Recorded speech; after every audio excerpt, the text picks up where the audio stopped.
हाँ भाई बच्चों, आज हम फिर अब एटम की दुनिया से न्यूक्लियस की दुनिया की तरफ चलते हैं। पिछले लेक्चर्स में हमने एटम्स के बारे में पढ़ा, एटम्स के अंदर घूम रहे थे। अब थोड़ा क्या करते हैं, एटम के थोड़ा और अंदर जाते हैं और देखते हैं वहां सब क्या चीजें होती है। और एटम के और अंदर क्या होता है, न्यूक्लियस। बताया था ना। तो आज हम क्या करेंगे, न्यूक्लियस के बारे में थोड़ा कुछ जानेंगे। तो इसको देखो, ये जो न्यूक्लियस की कहानी होती है ये स्टार्ट कहां से होती है। न्यूक्लियस की कहानी स्टार्ट होती है रदरफोर्ड से। और रदरफोर्ड साहब ने कहा था कि भाई एटम के अंदर तो एक छोटा सा स्पेस होता है जहां पर पूरा का पूरा मास होता है और लगभग जो पूरा का लगभग मास होता है और उसके वो पॉजिटिवली चार्ज होता है। ये सब चीजें उन्होंने कही थी। लेकिन बाद में एक चीज और पता लगा कि भाई एक बात बताओ कि न्यूक्लियस ठीक है ऐसा होता है कि उसके अंदर पॉजिटिवली चार्ज होता है, ऑलमोस्ट सारा मास कंसंट्रेटेड होता है। लेकिन जब एक चीज देखा गया कि जितने भी एटम्स हैं उसके मास ज्यादा होते हैं और अगर हम प्रोटॉन्स का मास सम कर देंगे तो कम आता है। तो भाई ये क्या खेला है। प्रोटॉन तो चलो आपने कह दिया कि न्यूक्लियस के अंदर होता है, तो ये मास कैसे बढ़ रहा है इसका। यानी कि अगर मान लो उसके अंदर 10 प्रोटॉन है किसी न्यूक्लियस एटम के अंदर, उसके न्यूक्लियस के अंदर, तो 10 प्रोटॉनों का मास होना चाहिए, लेकिन लगभग ऑलमोस्ट मिलता है डबल। जितने भी एटम्स लेते हैं लगभग उनका मास जो होता है वो उसके नंबर ऑफ प्रोटॉन, जो भी उसमें प्रोटॉन हो सकते हैं, उसके मास का डबल हो सकता है। अब जो जो न्यूक्लियस की जो कंस्ट्रक्शन है, न्यूक्लियस का जो कॉम्पोजिशन है, उसको बताने के लिए अलग अलग थ्योरीज आई थी। अब ये थ्योरीज की थी, सबसे पहले तो जो एक थ्योरी आई थी आपकी, ये आई थी 1930 के आसपास। और 1930 के आसपास जो थ्योरी आई थी इसको हम कहते हैं 1930 या 32 के आसपास आई थी, तो उसको हम बोलते हैं प्रोटॉन इलेक्ट्रॉन हाइपोथेसिस या proton electron theory. Proton electron theory क्या कहता है, देखो जो प्रोटॉन इलेक्ट्रॉन थ्योरी थी कि न्यूक्लियस के कंपोजिशन की, प्रोटॉन इलेक्ट्रॉन थ्योरी ये क्या कहती थी, ये कहती थी कि जितने भी न्यूक्लियस होते हैं ये सारे के सारे प्रोटॉन्स और न्यूट्रॉन्स से बने होते हैं। किससे बने होते हैं सारे के सारे, प्रोटॉन्स और न्यूट्रॉन्स, सॉरी प्रोटॉन्स और इलेक्ट्रॉन्स से बने होते हैं। और एक और बड़ी खास बात होती है कि जितने भी, अब अच्छा ये इसका ग्राउंड क्या था, देखो न्यूक्लियस जो होता है इसके ये प्रोटॉन्स इलेक्ट्रॉन से क्यों कहा गया, ये हवा में बातें क्यों फेंक दी गई। हवा में बात इसलिए फेंक दी गई क्योंकि जो न्यूक्लियर रिएक्शंस होते हैं उसमें से बीटा रेज निकल रहा था। और बीटा रे का मतलब होता है इलेक्ट्रॉन का चार्ज, इलेक्ट्रॉन जैसा ही था वो। तो भाई इसका मतलब न्यूक्लियस के अंदर इलेक्ट्रॉन कहां से आ गया। रदरफोर्ड ने तो कहा था कि बाहर रिवॉल्व करता है, तो बताया गया भाई ऐसा नहीं है। कुछ सुटेबल नंबर ऑफ इलेक्ट्रॉन्स जो होते हैं वो न्यूक्लियस के अंदर भी रिवॉल्व करते हैं। और जितना पॉजिटिव चार्ज होता है न्यूक्लियस का, उतना ही पॉजिटिव चार्ज किसका होता है, नेगेटिव चार्ज किसका होता है, इलेक्ट्रॉन्स का होता है। तो कुछ उसके अंदर होते हैं, कुछ उसके बाहर होते हैं, लेकिन रिवॉल्व करते रहते हैं। इसीलिए न्यूक्लियस से इलेक्ट्रॉनों का एमिशन होता है या बीटा रेज का एमिशन होता है। या उन्होंने समझाने की कोशिश कर दी कि इसलिए हम कह सकते हैं कि जो न्यूक्लियस होता है वो प्रोटॉन और इलेक्ट्रॉनों से मिलकर बना होता है। और सुटेबल नंबर इसलिए होते हैं क्योंकि ओवरऑल न्यूक्लियस एटम जो होता है न्यूट्रल होता है, जितने पॉजिटिव चार्ज होंगे उतने नेगेटिव चार्ज होंगे। लेकिन कुछ इलेक्ट्रॉन जो होते हैं वो न्यूक्लियस के अंदर भी होते हैं और वहां भी रिवॉल्व करते रहते हैं। ये बात उन्होंने बताई। अब उसके बाद जब ये थियरी आई तो उसके बाद एक साइंटिस्ट आए जिनका नाम था हेजनबर्ग। क्या नाम था उनका, हेजनबर्ग। तो हेजनबर्ग ने कहा कि भाई अगर ऐसा है, मान लो तो इलेक्ट्रॉनों की जो एनर्जी होती है, हेजनबर्ग साहब आए और हेजनबर्ग ने क्या कहा कि चलो ठीक है मान लिया तुम्हारी बात भाई, तुम ही सर्वे सर्वा सबके। तो इसका मतलब ये बताओ कि न्यूक्लियस में अगर इलेक्ट्रॉन होते हैं और वहां से जो इलेक्ट्रॉन का एमिशन होता है उसकी एनर्जी तो 2 से लगभग 3 मेगा इलेक्ट्रॉन वोल्ट के बीच में होती है। इतनी एनर्जी होती है एमिटेड इलेक्ट्रॉन की, या मैक्सिमम इलेक्ट्रॉन इतनी एनर्जी को ले सकता है ना। तो इसका, लेकिन जो न्यूक्लियस की एनर्जी होती है वो तो लगभग कितनी ये लगभग होती है 20 मेगा इलेक्ट्रॉन वोल्ट से लगभग 200 मेगा इलेक्ट्रॉन वोल्ट की एनर्जी होती है। इतनी एनर्जी न्यूक्लियस के पास होती है। तो फिर ये एनर्जी जब इसके पास होती है तो इसके पास क्यों नहीं होती? ये कहां है? इसकी एनर्जी कहां चली गई? इतनी कम एनर्जी से क्यों एमिट हो रहा है? फिर पता नहीं भाई ऐसा क्यों है। इसका मतलब इस थ्योरी में भी कुछ ना कुछ गड़बड़ था। तो इस थ्योरी में जो गड़बड़ी थी या जो बताया गया कि भाई ऐसा क्यों हो रहा है, एक्सप्लेन नहीं कर पाए इस चीज को। उसके बाद फिर एक साइंटिस्ट आए थे बाद में, इनका नाम था चैडविक साहब। चैडविक, तो चैडविक साहब थे, ये इन्होंने एक अलग तरह की कहानी सुना दी। उन्होंने क्या करा, जो चैडविक ने एक बेरिलियम के ऊपर क्या कर रहे थे, जो बेरिलियम एटम होता है ना, उसके ऊपर कोई एक्सपेरिमेंट कर रहे थे। और उन्होंने देखा कि जब वो एक्सपेरिमेंट कर रहे थे तो एक्सपेरिमेंट के टाइम पे जो बेरिलियम है, जब उसके ऊपर अल्फा पार्टिकल की बम्बार्डिंग करी तो उन्होंने ये पाया कि उसके न्यूक्लियस से एक ऐसा पार्टिकल भी निकल रहा है जो इलेक्ट्रिकली न्यूट्रल है, तो ये न्यूक्लियस के अंदर कहां से आ गया? और इससे पहले एक और चीज क्या था कि चलो एटम का जो मास है वो हमेशा आता है एक्चुअली में कम ज्यादा, और नंबर ऑफ प्रोटॉन उसमें है कम। तो ये जो बीच का खेला है वो कहां हो रहा है? ये खेला चल रहा है बीच में, वो कहां चल रहा है? एक्चुअली में क्या है, मास है ज्यादा और होना चाहिए कम। तो चैडविक साहब जब पिक्चर में आए तो उन्होंने एक चीज देखा कि जब बेरिलियम के ऊपर जब हम अल्फा पार्टिकल की बम्बार्डिंग करते हैं तो उसके अंदर फिर एक न्यूट्रल पार्टिकल भी एमिट होता है ना। और वो न्यूट्रल पार्टिकल जो है वो, अगर हम उस न्यूट्रल पार्टिकल की जो लाइट एलिमेंट्स होते हैं उसके ऊपर अगर बम्बार्डिंग करें, जैसे हीलियम के ऊपर, कार्बन के ऊपर, इन सब के ऊपर बम्बार्डिंग करें तो उसमें से क्या कर देता है, वो प्रोटॉनों को नॉकआउट कर देता है, किक मार करके बाहर निकाल देता है। अब तो उसका मतलब ये हुआ कि उन्होंने यहां से एक और कंक्लूजन निकाल लिया कि भाई जो न्यूक्लियस होता है ना किसी भी एटम का, उसके अंदर प्रोटॉन तो होता ही होता है, साथ में उसके अंदर एक ऐसा पार्टिकल भी होता है जो इलेक्ट्रिकली न्यूट्रल होता है। और जो इलेक्ट्रिकली न्यूट्रल होता है, nu for neutron, N for neutral, तो उन्होंने कहा कि आज के बाद तुम्हें उसको जो है न्यूट्रॉन कहना है। और एक और बड़ी खास बात होती है, जो प्रोटॉन होता है वो अगर अकेला है तो स्टेबल होता है, न्यूट्रॉन कभी अकेला एग्जिस्ट नहीं कर सकता, उसको साथी चाहिए, बिना प्रोटॉन के उसका गुजारा नहीं चलेगा।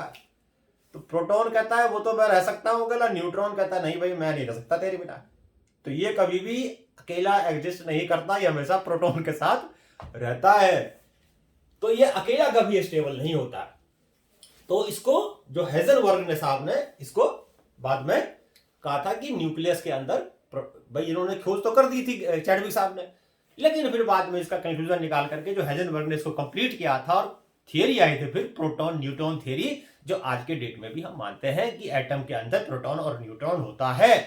तो ये जो किसने बताया था, ये हेजनबर्ग ने प्रोटॉन न्यूट्रॉन हाइपोथेसिस, सारी हाइपोथेसिस ही चल रही है, ध्यान रखना, कोई मैथमेटिकली प्रूफ नहीं है, सारे कोर कल्पना है, कल्पना चली जा रही है। लेकिन एक आदमी होता है कि हवा में फेंक दिया, एक आदमी होता है कल्पना भी करी तो कोई ग्राउंड है उसका, इमेजिन कर रहे तो ग्राउंड तो है इनका, तो इनका कोई ग्राउंड है, हाइपोथेसिस तो है लेकिन लगभग मानते हैं कि सही है। तो इस तरीके से हमने समझा, जब हम न्यूक्लियस के अंदर गए तो हमने क्या समझा कि न्यूक्लियस के अंदर प्रोटॉन के साथ साथ एक न्यूट्रल एलिमेंट भी होता है जिसको कि हम न्यूट्रॉन कहते हैं, और प्रोटॉन का मास और न्यूट्रॉन का मास लगभग सेम होता है, बस इनमें अंतर है इनके चार्ज में। प्रोटॉन अकेला रह सकता है, न्यूट्रॉन अकेला नहीं रह सकता। तो ये हमारे न्यूक्लियस का कॉम्पोजिशन है। अब देखो, मैं न्यूक्लियस के बारे में कुछ तुम्हें छोटी छोटी चीजें बता रहा हूं, ये मुझे लगता है कि आप लोगों को पता होगा, लेकिन फिर भी देख लेते हैं कुछ चीजें, भाई रिमाइंड हो जाएगा। और क्या होगा, रिमाइंड हो जाएगा, सारा दिमाग में हमारा दोबारा से आ जाएगा। तो देख लेते हैं क्या क्या चीजें हैं वो जो आपको इससे रिलेटेड होगी। देखो जी, सबसे पहले तो ध्यान रखना, एक होता है एटॉमिक नंबर, और एटॉमिक नंबर में को डिनोट करेंगे Z से, और ये होता है नंबर ऑफ प्रोटॉन्स। किसी भी एटम में जितने प्रोटॉन्स होंगे उतने ही उसका बोलेंगे एटॉमिक नंबर है। और एटॉमिक फॉर्म में जितने प्रोटॉन्स होते हैं उतने ही इलेक्ट्रॉन्स होते हैं, क्योंकि तभी तो एटम न्यूट्रल होता है। याद रखना इस चीज को। आगे बढ़ते हैं। दूसरा है मास नंबर। मास नंबर को आप कभी कभी नंबर ऑफ न्यूक्लियॉन्स भी बोलोगे, या हम बोलेंगे। अब न्यूक्लियॉन्स क्यों बोलेंगे भाई, न्यूक्लियस क्यों बोलेंगे भाई, न्यूक्लियॉन्स क्यों बोलेंगे? क्योंकि न्यूक्लियस के अंदर होते हैं elementary particle which present in the nucleus are called nucleons. तो इसको हम कभी कभी न्यूक्लियॉन्स भी कहते हैं।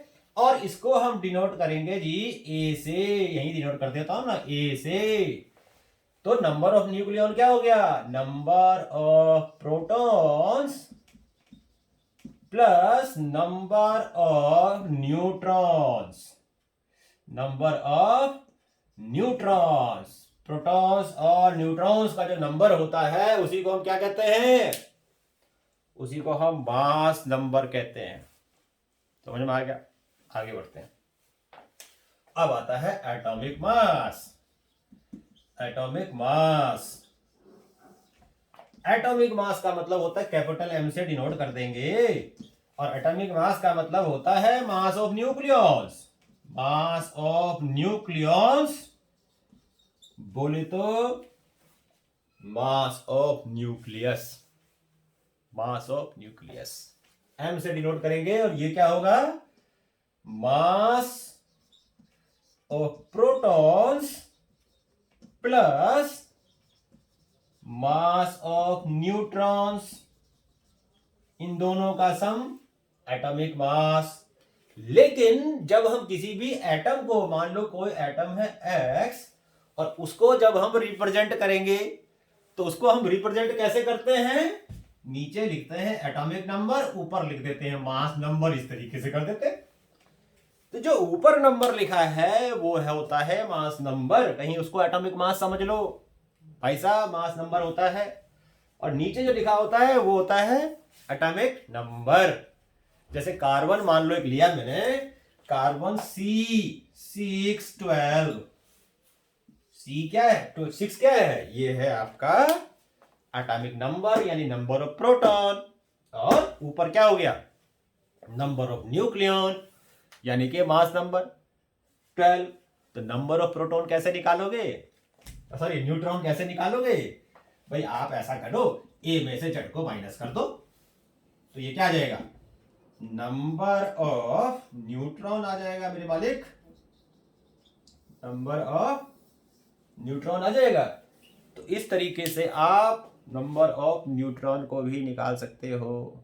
समझ में आ गया? बड़ी आसान चीज है, बड़ा आसान बताया है, कोई नई बात नहीं बताई। शायद आपको पता है, केमिस्ट्री पढ़ते हो सारे के सारे, केमिस्ट्री में सारी चीजें यूज होती हैं। वही चीज मैंने एक बार दोबारा आपको रिपीट करके समझा दिया। अब बढ़ते हैं हम आगे। और आगे क्या है देखो, आगे भी कुछ छोटी छोटी चीजें पहले जानते हैं, फिर आएंगे धमाके की तरफ। फिर हम करेंगे धमाका, और वो धमाका आपको बड़ा अच्छा लगेगा।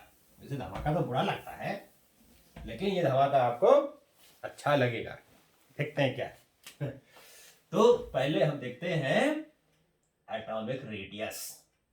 चल, एटॉमिक एटम की बात नहीं करेंगे, nuclear radius. Nuclear radius, radius देखो, न्यूक्लियर रेडियस किसी भी एटम का, न्यूक्लियस का जो रेडियस होता है ये उसके मास नंबर के प्रोपोर्शनल होता है, क्यूब रूट के, मास नंबर के क्यूब रूट के प्रोपोर्शनल होता है। न्यूक्लियर साइज भी कह देते हैं। प्रोपोर्शनलिटी हटा दोगे, कांस्टेंट लगा देंगे, और कांस्टेंट की वैल्यू होती है यहाँ पर आर नॉट, और आर नॉट की वैल्यू होती है 1.2 इंटू 10⁻⁻15 मीटर। तो ये आपका आर नॉट आ गया, ये न्यूक्लियर का रेडियस आ गया। तो किसी भी एटम का अगर आपके, यार एटम क्यों बोल रहा हूं, किसी भी न्यूक्लियस के, एटम के न्यूक्लियस के आपका रेडियस निकालना है तो हमें उसका मास नंबर चाहिए। और मास नंबर यहां डाल दो। तो किसी भी दो एटम के न्यूक्लियस के रेडियस की कंपेयरिंग करनी है तो A1/A2 की पावर 1/3 ये हो जाएगा। जैसे मान लो हम लेते हैं हाइड्रोजन, तो हाइड्रोजन का एटॉमिक नंबर होता है 1, एक ही प्रोटॉन होता है उसके अंदर 1। और उसके बाद मान लो मैंने ले लिया ऑक्सीजन, तो ऑक्सीजन का जो होता है वो कितना होता है 16। तो 16 डाल दो तो 1/16 का क्यूब रूट, इनके रेडियस का रेशियो आ गया। और अगर इसमें से किसी एक का रेडियस आपको पता है तो दूसरे का रेडियस आप निकाल सकते हो। तो इस तरीके से हम क्या करते हैं, रेडियस का कंपेयर कर सकते हैं और रेडियस निकाल भी सकते हैं। अब देखो आगे आते हैं अपने नेक्स्ट छोटे से टॉपिक पे, और ये हमारा टॉपिक है न्यूक्लियर डेंसिटी। न्यूक्लियर डेंसिटी, अब देखो जी न्यूक्लियर डेंसिटी जो होती है ये क्या होती है। न्यूक्लियर डेंसिटी देखो, न्यूक्लियस, तो न्यूक्लियर डेंसिटी जो है हमारी देखो ये होती है, नाम से पता लग रहा है। डेंसिटी का मतलब क्या हो गया, डेंसिटी का मतलब हो गया मास अपॉन वॉल्यूम। तो न्यूक्लियर डेंसिटी का मतलब nuclear mass upon nuclear volume हो गया ना, याद रहेगा। तो क्या लिखेंगे, nuclear density, nuclear mass upon nuclear volume, nuclear मास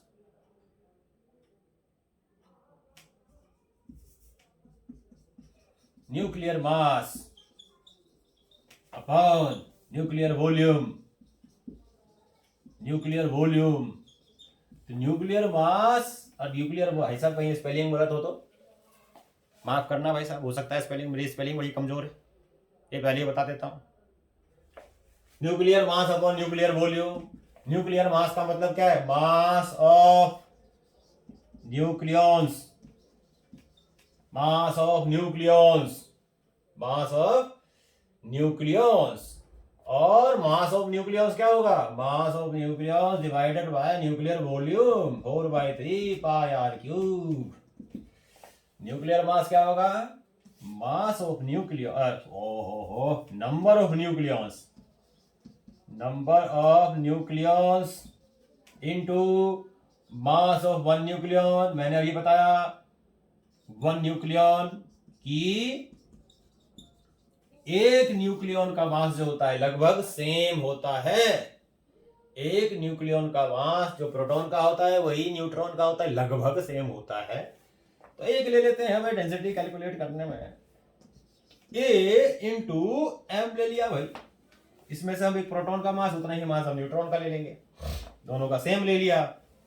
और ये 3 आ गया ऊपर, 4 पाई हो गया नीचे, और आर की जगह क्या डाल सकते हैं, आर नॉट ए की पावर 1/3 का क्यूब। और मेरे वाले की ये इससे कट जाएगा, फिर ये इससे कट जाएगा, तो बचा क्या, बचा तो ये जो यहां लिख रहा हूं, और क्या, thrice of M upon 4 pi r naught cube, 4 pi r naught cube. ये आपका क्या आ गया, न्यूक्लियस की डेंसिटी आ गई। अब एक चीज यहां पर आप देखो, ये जो एटम के न्यूक्लियस की डेंसिटी आई, इसमें m भी कांस्टेंट है, इसमें आर नॉट भी कांस्टेंट है, बाकी तो कांस्टेंट है ही है।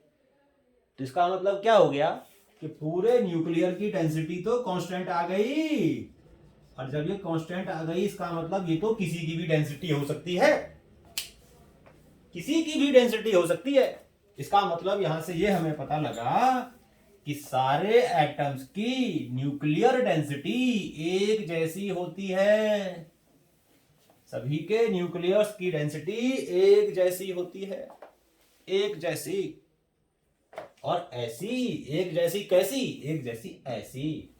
अब इसमें आप अगर वैल्यू पुट कर दो तो 3 इंटू इसका कितना होता है मास, 1.66 समथिंग होता है, into 10 to the power minus कितना, -27 केजी। प्रोटॉन का मास हो गया 4 इंटू 3.14 इंटू 1.2 और इंटू 10⁻⁻15 का करोगे क्यूब। जब इसको करोगे सॉल्व, तो सॉल्व करके आपका जो ये डेंसिटी आ जाएगा, लगभग ये आ जाएगा 2.29 इंटू 10⁻17 केजी पर मीटर क्यूब। ये आपकी डेंसिटी आ जाएगी। कुछ पता लगा इससे? कुछ पता लगा? नहीं लगा? हम बताते हैं।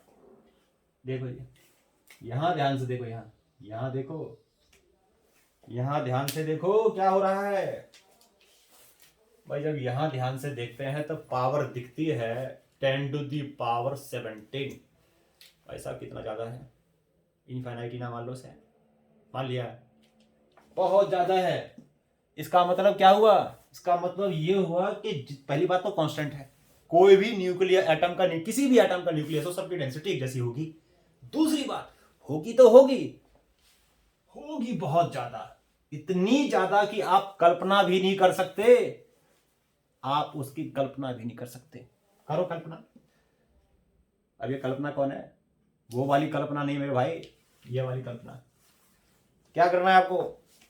10⁻17 का मतलब होता है इनफाइनाइट के जैसा ही कुछ। इसका मतलब हर एक एटम की जो डेंसिटी होती है वो बहुत ज्यादा हाई होती है, इतनी ज्यादा हाई होती है। अब सोचो, अब इतने से न्यूक्लियस के अंदर इतनी हाई डेंसिटी, तो दो न्यूक्लियन के बीच का डिस्टेंस कितना होता होगा? क्या होता होगा? क्या होता होगा? ये तो इतना कम होता होगा, आप उसके बारे में फिर उसके बारे में इमेजिन नहीं कर सकते भाई। बहुत मतलब बहुत कम होता होगा भाई। और इतना कम होता होगा कि प्रोटॉन प्रोटॉन के बीच जो इलेक्ट्रोस्टैटिक रिपल्सिव फोर्स होता होगा वो तो आप इतना स्ट्रॉन्ग लगता होगा कि ये सारे एक दूसरे को क्या कर रहे होंगे। ऐसा मान लो कि गुस्से में भरे हुए हैं और जब मौका मिला धक्का मार के वहां से निकाल दें। मौका नहीं मिल रहा, पर क्यों नहीं मिल रहा पता है?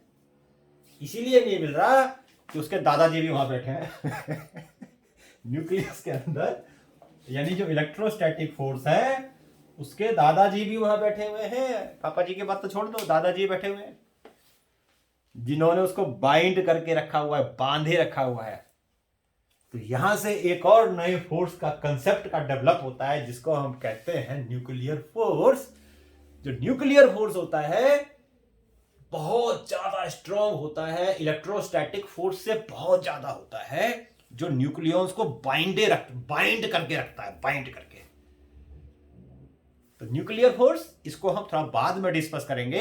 अभी हम न्यूक्लियर फोर्स पे नहीं जाते हैं। बस इतना समझ लो कि ये इलेक्ट्रोस्टैटिक फोर्स का दादा परदादा जो भी है सब है उसका।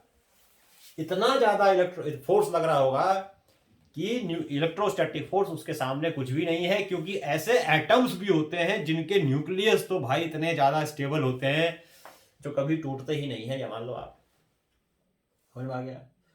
तो यहां से एक नए फोर्स का कंसेप्ट हुआ न्यूक्लियर फोर्स, जिसको हम डिस्कस करेंगे बाद में। और यहां जो मैं आपको जिस दुनिया में ले जाने वाला था वो थी हमारी एनर्जी और मास की दुनिया। एनर्जी और मास की दुनिया। और इसको आइंस्टाइन के हिसाब से बोलें तो आइंस्टाइन साहब ने कहा इसको बाइंडिंग एनर्जी की दुनिया। अब हम आते हैं इस तरफ, बाइंडिंग एनर्जी की तरफ आते हैं। अब देखो ये बाइंडिंग एनर्जी, ये क्या चीज है? ये नाम से तो कुछ लग रहा है कि भाई एनर्जी जो बाइंड करके रख रहा है, बाइंडिंग एनर्जी है ना। अब आपको एक और चीज बताता हूं। देखो मैंने आपको पहले भी बताया कि दुनिया क्यों है दुनिया। दुनिया क्यों है दुनिया? क्योंकि दुनिया बनी है दो चीजों से, मास और एनर्जी। क्योंकि दुनिया बनी है दो चीजों से, दुनिया बनी है दो चीजों से, मास और एनर्जी। आइंस्टाइन ने कहा कि भाई संजय भाई साहब आप तो गलत बता रहे हो, दुनिया नहीं बनी है दो चीजों से, दुनिया तो बनी है एक ही चीजों से। एक ही सत्य है, सत्य तो एक ही है, ट्रुथ तो एक ही है।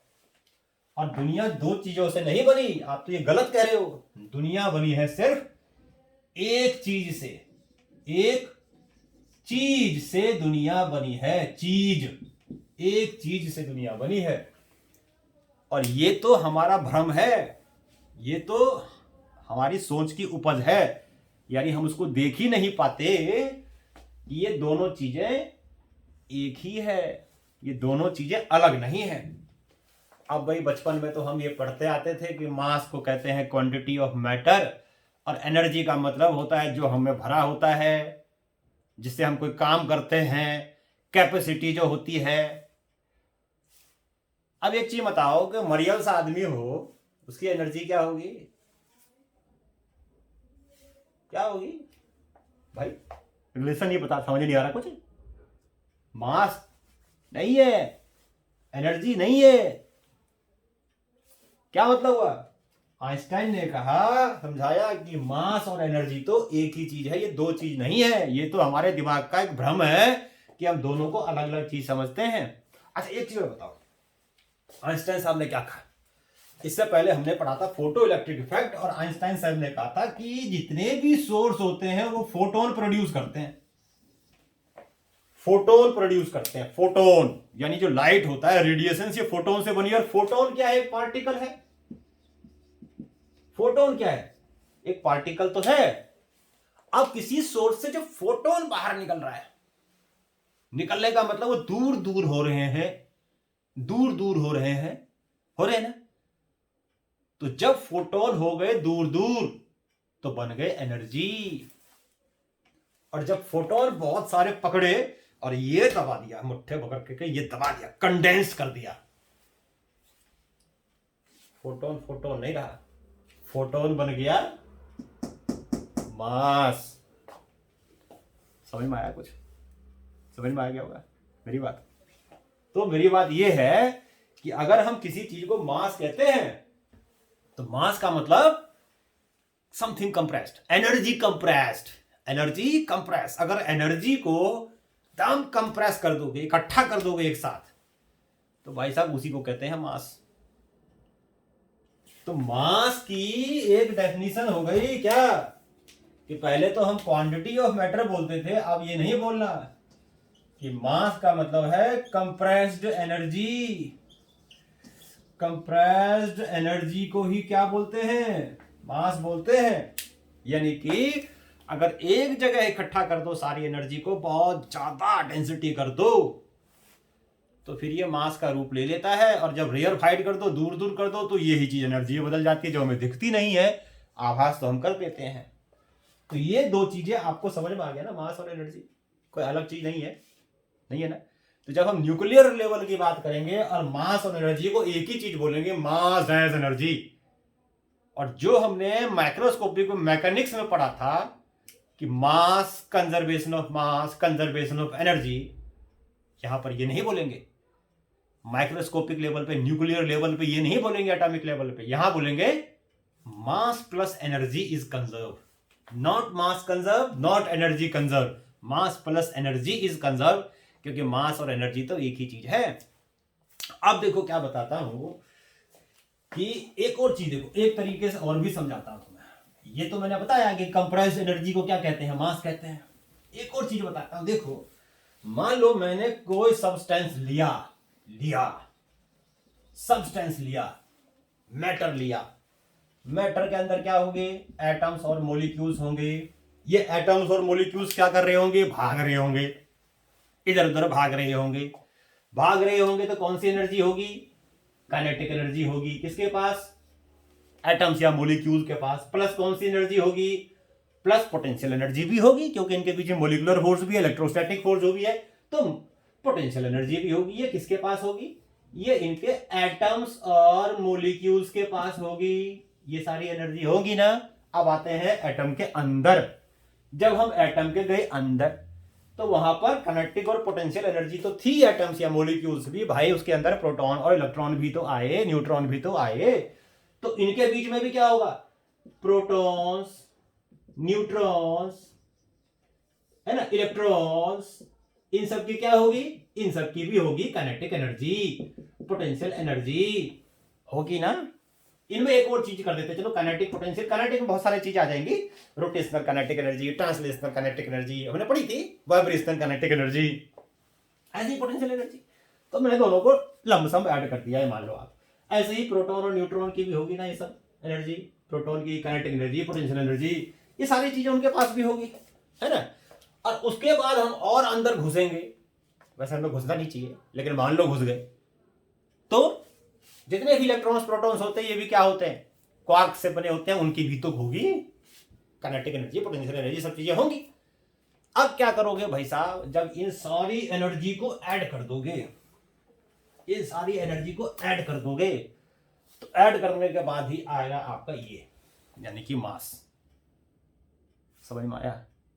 तो इस चीज के अंदर इतना सारा मास है, इतनी सारी एनर्जी है, और इन सारी एनर्जी को ऐड कर दो, कंप्रेस कर दो, तो क्या बन गया, तो बन गया एक मैटर, एक सब्सटेंस। समझ में आ गया। तो इसीलिए हम कहते हैं कंप्रेस्ड। ये मैं बोल रहा हूं, ये मेरे पास मार्कर है, मार्कर नहीं है, एनर्जी है, कंप्रेस्ड एनर्जी है। अब देखो फिजिक्स वाले तो पागल ही होते हैं, जो ज्यादा पढ़ा लिखा होता है ना उसको पागल ही कहते हैं। दुकान में जाके मत बोल देना कहीं मेरे को एनर्जी दे दे भाई, मास की जगह चावल लेने जाओ तो 1 किलो एनर्जी दे दे, खाना है मुझे, गेहूं लेने जाओ आटा तो 1 किलो एनर्जी दे दे, खाना है मुझे। पागल समझेगा, है ना। अब पागल क्यों समझेगा, आइंस्टाइन का बड़ा फेमस वर्ड था, पता है आपको क्या था, आइंस्टाइन ने ये कहा था कि कॉमन सेंस तो कॉमन होता ही नहीं है, कॉमन सेंस तो कॉमन होता ही नहीं है, जिसके पास कॉमन होता है, जिसके पास होता है कॉमन सेंस, उसे दुनिया नॉनसेंस कहती है।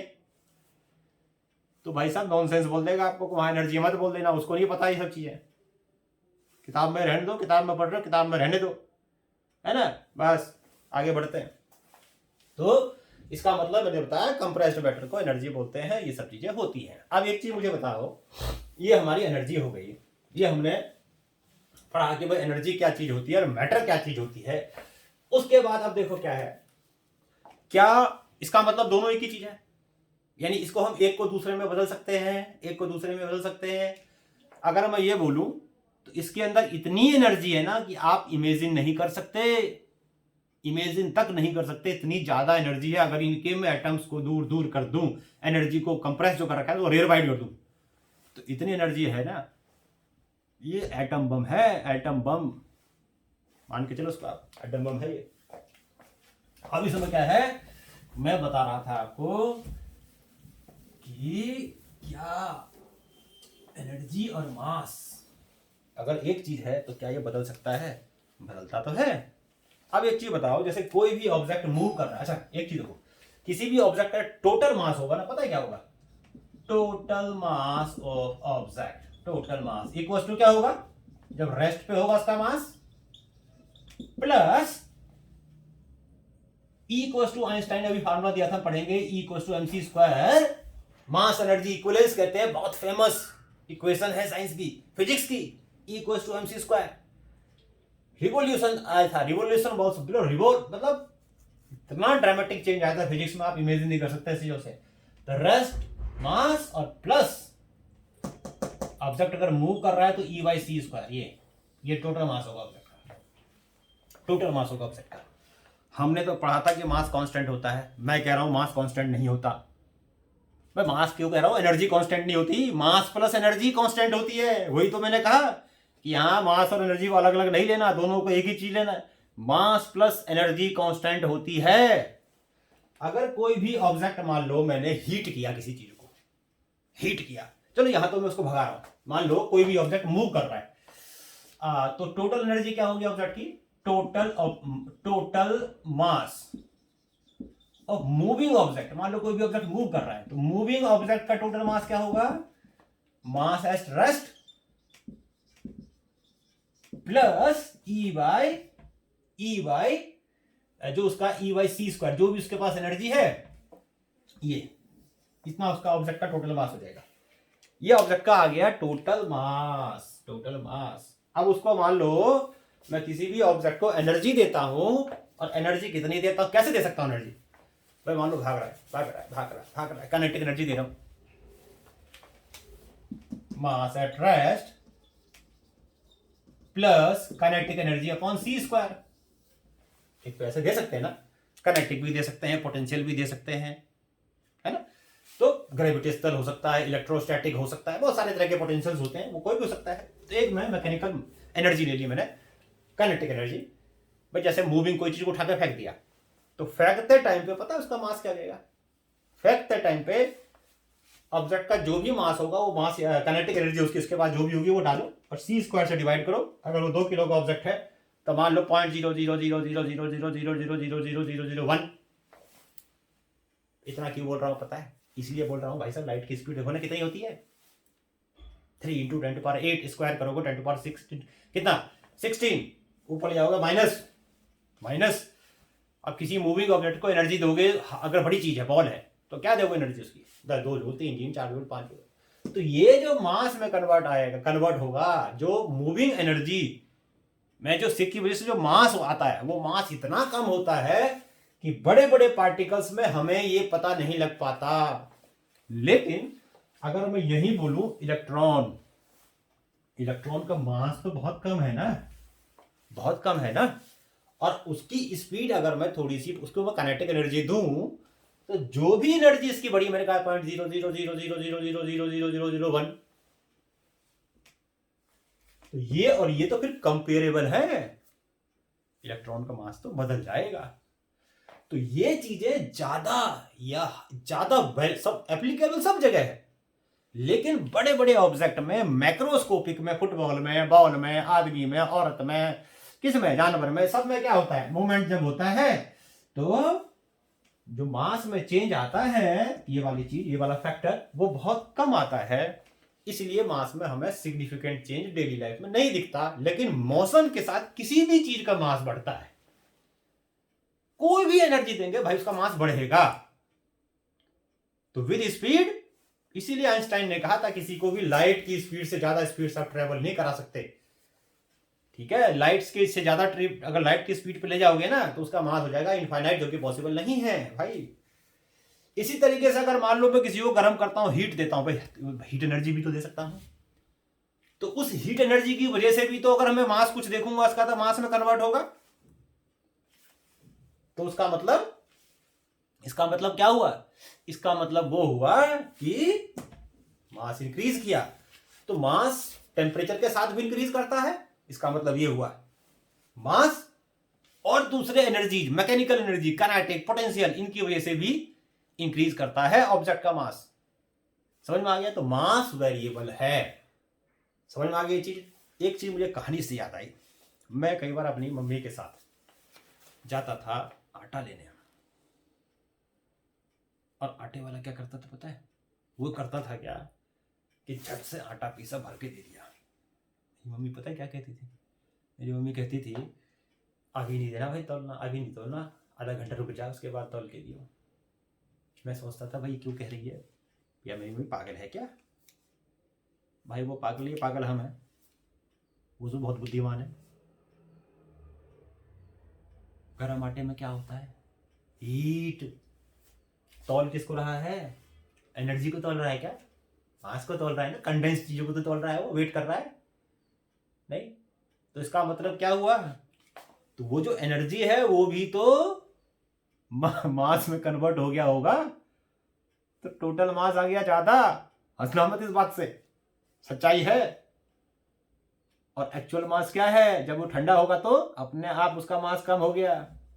मुझे तो ये रिलेशन वहां समझ में आता है, कुछ भी कम हुआ, लेकिन इतनी होशियार दीदी बात कि समझ गई बातों को। इसका मतलब आइंस्टाइन के बाद उसी का नंबर आता है, आइंस्टाइन के बाद उसी का नंबर आता है। अब देखो आगे बढ़ते हैं हम, और आगे कहां बढ़ते हैं? अब अगला टॉपिक है हमारा, देखो ये आते हैं हम मास एनर्जी इक्विवेलेंस। मास एनर्जी इक्विवेलेंस, और मास एनर्जी इक्विवेलेंस ये कहता है कि कोई भी ऑब्जेक्ट है, अगर उसमें ये पता है कि उसका मास कितना है, तो उस मास को हम एनर्जी में कन्वर्ट कर सकते हैं, या उसे हम ये पता कर सकते हैं उसकी एनर्जी, उससे कितनी एनर्जी हमें मिलेगी अगर उसके पार्टिकल को दूर दूर कर देंगे। तो उसके लिए हम क्या करते हैं, देखो एक फार्मूला ड्राइव करते हैं कि देखो एटम का जो मास होता है, जिसको हम एटॉमिक मास कहते हैं, तो उसका एक अलग यूनिट है जिसको हम क्या कहते हैं? एटॉमिक मास यूनिट कहते हैं। एटॉमिक मास यूनिट कहते हैं। This is called atomic mass unit, AMU. AMU, कभी कभी इसको यूनिफाइड मास भी कहते हैं, यूनिफाइड मास। और ये अगर हम निकालें कि 1 AMU में कितनी एनर्जी होती है, कैसे निकालेंगे? देखो जी, अगर एनर्जी इक्विवेलेंट निकालेंगे इससे तो इक्वल टू mc², और m आपने क्या ले लिया 1 AMU, और इंटू c²। 1 AMU कितना आता है? लगभग मास ऑफ प्रोटॉन या मास ऑफ प्रोटॉन के आसपास होता है, बना ही। अब ये 1 AMU होता क्या है? 1 AMU का मतलब है कि 1/12 mass of the carbon atom, 1 carbon atom, तो 6.023 इंटू 10⁻23। ये 1 AMU है, ये 1 AMU है। ये कार्बन के 1 एटम का मास कितना, 1 मोल का मास कितना होता है? 12 ग्राम। 1 मोल में कितने एटम्स होंगे? इतने। उसका 1/12 ही 1 AMU होता है। और जब इसको आप लिखोगे तो 1 AMU की जो वैल्यू आती है, जो 1 AMU आपका आएगा, ये लगभग आ जाएगा 1.66 इंटू 10⁻27 kg का आसपास आता है। ये आपका 1 AMU का आसपास जो है मास आ जाएगा। ये किसी भी एटम का लगभग मास इतना होता है, एटम कह रहा हूं, ये 1 AMU, और यही न्यूक्लियन, प्रोटॉन या न्यूट्रॉन का मास होता है लगभग सेम, थोड़ा सा हल्का ज्यादा होता है या कम होता है, लेकिन लगभग इतना होता है। तो मैं देखना चाहता हूं कि 1 AMU से कितनी एनर्जी मिलेगी। तो मिलेगी कितनी? 1.66 इंटू 10⁻27 kg इंटू 3 इंटू 10⁸ का स्क्वायर। जब आप मल्टीप्लाई करोगे इस चीज को, तो मल्टीप्लाई करने के बाद आपकी एनर्जी आ जाएगी लगभग, ये आ जाएगी 1.44 इंटू 10⁻10 जूल। और आपको पता है कि एटम की जो न्यूक्लियर की जो एनर्जी है वो इतनी ज्यादा होती है कि इसको हम जूल में रिप्रेजेंट नहीं करते, उसका एक अलग से यूनिट बना दिया गया है जिसको हम कहते हैं mega electron volt. Mega electron volt, MEV। और 1 AV में देखो 1 mega electron volt equal to होता है 1.6 इंटू 10⁻13। कैसे आए? जूल। कैसे आए? इलेक्ट्रॉन के चार्ज को इसको मल्टीप्लाई कर दो मेगा 10⁻6 तो -13 आ जाएगा। तो ये जूल में आ गया। इसको अगर मैं मेगा इलेक्ट्रॉन वोल्ट में करूंगा तो 1.6 इंटू 10⁻13 जूल से डिवाइड कर दूंगा, तो आ जाएगा 931.5 मेगा इलेक्ट्रॉन वोल्ट। बहुत इंपॉर्टेंट है, बहुत ज्यादा इंपॉर्टेंट, कि अगर हम 1 AMU कंडेंस्ड एनर्जी को, कंडेंस्ड मास नहीं बोलेंगे, कंडेंस्ड एनर्जी को, कि 1 AMU कंडेंस्ड एनर्जी को अगर आप मेगा इलेक्ट्रॉन में बदलोगे, इलेक्ट्रॉन वोल्ट में, तो आपको इतनी एनर्जी मिलेगी। अगर आप उसको दूर दूर फेंक दोगे तो इतनी एनर्जी उसके पास होगी, 931.5 मेगा इलेक्ट्रॉन वोल्ट एनर्जी होगी। ये आपको याद करना है कि 1 AMU मास इक्विवेलेंट होता है किसके? 931.5 मेगा इलेक्ट्रॉन वोल्ट एनर्जी के। ये मास एनर्जी इक्विवेलेंस हो गया। अब आते हैं हमारा जो नेक्स्ट टॉपिक है इसके ऊपर जो हमें करना है, और हमारे लिए बड़ा इंपॉर्टेंट है पेपर के एग्जाम के पॉइंट ऑफ व्यू से, वो है हमारा बाइंडिंग एनर्जी। भाई अब सबका बॉस आ गया, सबका बॉस आ गया, सबका बॉस बिगू मात्रे। बाइंडिंग एनर्जी, बाइंडिंग एनर्जी क्या है? देखो, अभी मैं आपको पहले बाइंडिंग एनर्जी समझाने से पहले एक चीज बताता हूं। देखो क्या होता है, जब पहले बात देखो, एक तो बाइंडिंग एनर्जी पर डिफाइन कर लेते हैं क्या होती है बाइंडिंग एनर्जी। बाइंडिंग का मतलब बांधना, एनर्जी का मतलब वो एनर्जी जो किसी को बांधे रखता है। किसको बांधे रखता है? क्या पढ़ रहे हैं? न्यूक्लियस। न्यूक्लियस के अंदर क्या होता है? न्यूक्लियॉन्स होते हैं। क्या मतलब हुआ कि किसी भी एटम के न्यूक्लियॉन्स को एटम में रखने के लिए जितनी एनर्जी चाहिए वो उसकी बाइंडिंग एनर्जी है। या एटम्स को, जैसे ये है जी एटम, ये है जी एटम का न्यूक्लियस, एटम का न्यूक्लियस, और इसके अंदर ये है जी न्यूक्लियॉन्स, ये है जी न्यूक्लियॉन्स, बहुत सारे हैं। अब इन न्यूक्लियॉन्स को उठा उठा के कहां फेंकना है? इन्फिनिटी पे। कहां फेंकना है? इन्फिनिटी पे। कहां फेंकना है? इन्फिनिटी पे। इतना दूर ले जाओ कि इनके बीच में कोई फोर्स ना हो, कोई एनर्जी ना हो, कुछ भी ना हो, इनके बीच की एनर्जी ना हो, है ना। तो जो इस प्रोसेस में जो एनर्जी चाहिए उसी को हम कहते हैं बाउंडिंग एनर्जी। तो what is binding energy? The energy required. Define कैसे करेंगे? ऐसे करेंगे कि energy required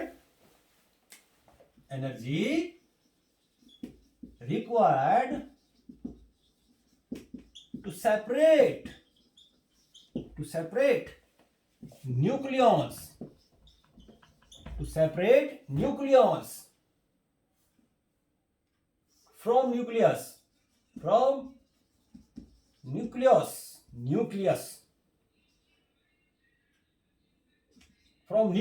to infinite distance apart.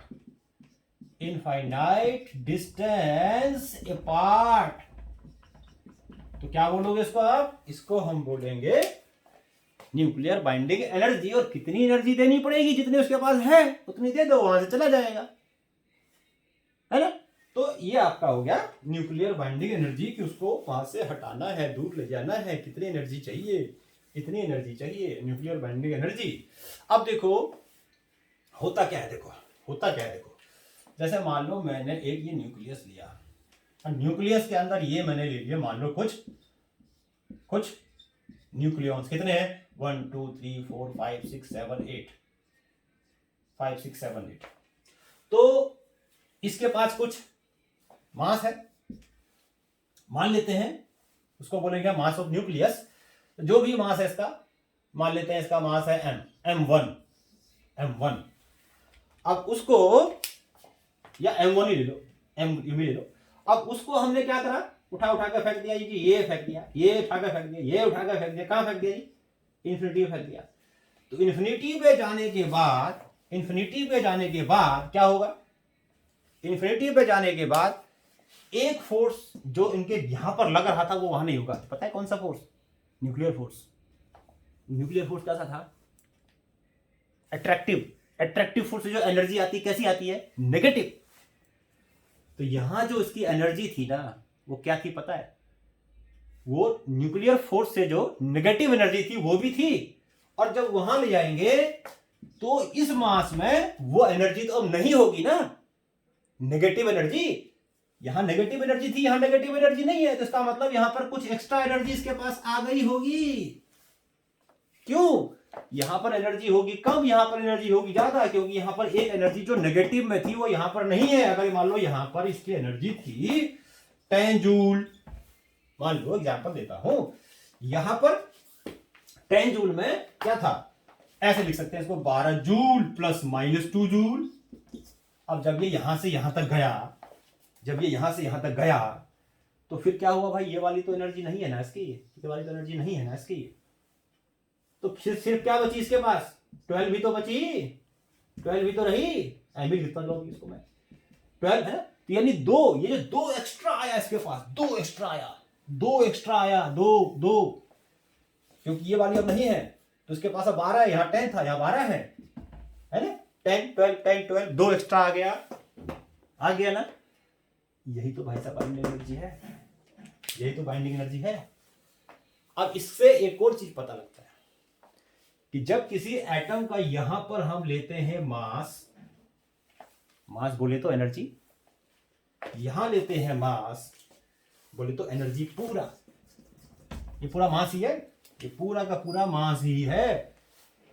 तो ये मास आएगा ज्यादा, ये मास आएगा कम। क्या बता दिया? मान लो 10 प्रोटॉन है, 5 प्रोटॉन, 10 मास नंबर है, 5 है प्रोटॉन, 5 है न्यूट्रॉन। इसी को जब अलग अलग कर दिए, ये न्यूक्लियस के अंदर है, तो हम नहीं बोलेंगे प्रोटॉन का मास, न्यूक्लियन का मास। हम क्या बोलेंगे? हम बोलेंगे मास ऑफ न्यूक्लियस। यहां पर हमने क्या करा भाई? बंच में है, तो हमने पूरे को, मान लो तराजू है हमारे पास, हमने उसको तौल दिया। हमने प्रोटॉन न्यूट्रॉन की बात नहीं करी, हमने तो करी न्यूक्लियस की बात। तो न्यूक्लियस का मास है इतना, और जब उसको हम इनफाइनाइट डिस्टेंस पार्ट ले जाएंगे तो उसका मास है इतना। टोटल मास है इतना। यानी कि अब M2 तो M1 से ज्यादा होगा ना, क्योंकि ये वाला मास एनर्जी में कन्वर्ट हो गया होगा, है ना। तो इसका मतलब ये हो गया कि किसी भी एटम में जब ये देखा गया तो उसके न्यूक्लियस का मास तो होता है कम, और उन्हीं न्यूक्लियॉन्स को अगर हम सेपरेट कर दें और उसका मास निकालें अलग अलग, तो वो मास होता है ज्यादा। तो इसी को हम कहते हैं, डिफरेंस ऑफ मास को कहते हैं मास डिफेक्ट। मास डिफेक्ट कहते हैं, मास डिफेक्ट। और यही मास एनर्जी की फॉर्म में होता है। कौन सी एनर्जी की फॉर्म में? पोटेंशियल एनर्जी की फॉर्म में होता है, नेगेटिव पोटेंशियल एनर्जी की फॉर्म में, जो क्या करता है उसको बांधे रखता है, जिसको मास डिफेक्ट कहते हैं। मास डिफेक्ट का मतलब क्या हो गया? मास of nucleus minus mass of nucleus, दोनों अंतर है भाई। मास of nucleus, mass of nucleus, इसी को बोलते हैं मास डिफेक्ट, इसी कॉल्ड मास डिफेक्ट। जो मास में इंक्रीज आएगा, अलग अलग कर देंगे ज्यादा मास, एक साथ है कम मास, दोनों में डिफरेंस, मास डिफेक्ट। और यही मास डिफेक्ट किसमें कन्वर्ट होता है? तो बाइंडिंग एनर्जी का एक और फार्मूला आ गया, मास डिफेक्ट, मास डिफेक्ट और इनटू मास डिफेक्ट इनटू सी स्क्वायर, ये मास डिफेक्ट इनटू सी स्क्वायर। अब इससे अगर आप मान लो बाइंडिंग एनर्जी का फार्मूला ड्राइव करो, तो मान लो किसी भी एटम में ए है, उसका मास नंबर मान लेते हैं भाई, मास नंबर उसका ए है। जेड मान लेते हैं उसका एटॉमिक नंबर, और m इंटू एन ऐसे लिख देते हैं, ये मान लेते हैं mass of nucleus, mass of nuclear या nuclear mass, nuclear mass, nuclear mass, mass, ये हमने ले लिया इसका न्यूक्लियर मास। अब उसके बाद क्या करेंगे? अगर हम निकालेंगे, ये सब चीजें हैं, याद है सब, ये नोट कर लो, नोट कर लिया, आगे बढ़ते हैं। इसको मैं मिटा देता हूं क्योंकि मेरे पास जगह नहीं है, जगह नहीं है। तो ये आ जाएगा आपका, देखो नंबर ऑफ प्रोटॉन कितने होते हैं? जेड, तो जेड, एक प्रोटॉन का मास मान लेता हूं मैं एमपी, तो जेड एमपी आ गया सारे प्रोटॉनों का मास। अब आ जाओ ए माइनस जेड, मैंने स्टार्टिंग में बताया था number of neutron, mass number minus atomic number, एक न्यूट्रॉन का mass M N, small M N. ठीक, इसमें से मैं क्या करता हूं, न्यूक्लियस के मास को माइनस कर देता हूं, तो आ गया मास डिफेक्ट, सी स्क्वायर से मल्टीप्लाई कर दूंगा तो आ जाएगा बाइंडिंग एनर्जी, तो आ जाएगा बाइंडिंग एनर्जी। अब बाइंडिंग एनर्जी देखो, ये जो एनर्जी जो आएगी वो जूल में आएगी। कब? जब इन मासेस को हम लेंगे केजी में, मतलब किलोग्राम में। अब क्या न्यूक्लियस का जो मास होता है, न्यूक्लियस का जो मास होता है, उसको हम केजी में मेजर करते हैं क्या? क्या बताया था? उसका एक अलग से यूनिट होता है जिसको हम क्या कहते हैं? एटॉमिक मास यूनिट होते हैं। तो मान लो अगर मैं इनको ले लूं, यहां ऊपर लिख देता हूं, देखो, अगर मैं इनको ले लूं किसमें, अगर मैं इनको ले लूं डेल्टा एम, मतलब मास डिफेक्ट, ये मास डिफेक्ट है, ये मास डिफेक्ट है। तो अगर मैं मास डिफेक्ट को ले लूं, if delta M is in AMU, atomic mass unit, तो एक एएमयू में कितनी एनर्जी होती है भाई साहब? एक एनर्जी में, एक एएमयू में होता है 39.55 mega electron volt, 3931.5 mega electron volt. तो इतने एएमयू में कितना होगा? इतने एएमयू में, तो मास डिफेक्ट को अगर एएमयू में है तो सीधा क्या कर दो आप, 931.5 MeV से मल्टीप्लाई कर दो, तो टोटल बाइंडिंग एनर्जी आ जाएगी। यही फार्मूला हम न्यूमेरिकल्स में कॉमनली यूज करते हैं। मास डिफेक्ट, मास डिफेक्ट 931, अगर मास डिफेक्ट है जूल में, सॉरी केजी में, तो सी स्क्वायर, लाइट की स्पीड 3 × 10⁸, आंसर आएगा जूल में, जूल में। अगर ये चीज किसमें है? अगर ये चीज है एएमयू में, जो नॉर्मली होता है, तो 931.5 से मल्टीप्लाई कर दो, टोटल एनर्जी आ जाएगी एमईवी में। समझ में आया? बाइंडिंग एनर्जी आया। अब देखो आगे करते हैं बाइंडिंग एनर्जी से आगे। और आगे क्या करते हैं, आगे आते हैं हम न्यूक्लियर स्टेबिलिटी पे। न्यूक्लियर स्टेबिलिटी पे आते हैं। देखो न्यूक्लियर स्टेबिलिटी पे आते हैं। अब एक चीज देखो कि अगर हमें ऐसा लगता है कि किसी भी एटम की बाइंडिंग एनर्जी ज्यादा है, यानी इसको बांधने वाली एनर्जी ज्यादा है, तो न्यूक्लियस स्ट्रांगली बाइंडेड होगी, ऐसा लगता है ना। लेकिन मैं आपको एक चीज बताता हूं। सपोज करो कि मान लो मेरे पास एनर्जी है 100 जूल, 100 जूल एनर्जी है। या खाना खाना खाना अच्छा लगता है सबको, खाना बढ़िया लगता है सबको, खाने की बात करते हैं। मान लो हमने खाना बनाया, कुछ हमने बनाया, सपोज करो खीर, 1 किलो खीर बना दिया, ठीक है। खाने वाले 10, एक को कितना मिला, 100 ग्राम। पेट में भी, अंदर पेट में भी नहीं जाएगा। मान लो एक ने बनाया, मेरे दोस्त ने, आधी किलो खीर, खाने वाला अकेला, एक को कितना मिला, उसको कितना मिला, उसने तो आधा किलो लपेट गया। तो इससे फर्क नहीं पड़ता कि एनर्जी ज्यादा है या कम, फर्क इससे पड़ता है कि उसको यूज करने वाले कितने हैं। कैसे निकालेंगे? तो टोटल एनर्जी को नंबर ऑफ न्यूक्लियॉन से डिवाइड कर दो। भाई मान लो किसी एटम के पास 100 जूल एनर्जी है, 100 मेगा इलेक्ट्रॉन वोल्ट एनर्जी है पूरे एटम न्यूक्लियस के पास, लेकिन वो एनर्जी है 100 न्यूक्लियॉन्स के लिए को बाइंड करके रखा है। तो एक को कितना मिला एनर्जी, 100/100 1 मेगा इलेक्ट्रॉन वोल्ट। लेकिन अगर मान लो किसी दूसरे एटम के पास 50 electron volt mega electron volt energy है, लेकिन वो है 25 के लिए, तो एक को कितना मिला, 50/25 2 मेगा इलेक्ट्रॉन वोल्ट। यानी एक के पास थी टोटल एनर्जी कम, एक की एनर्जी है ज्यादा, लेकिन एवरेज एक की आई कम, दूसरे की आई ज्यादा।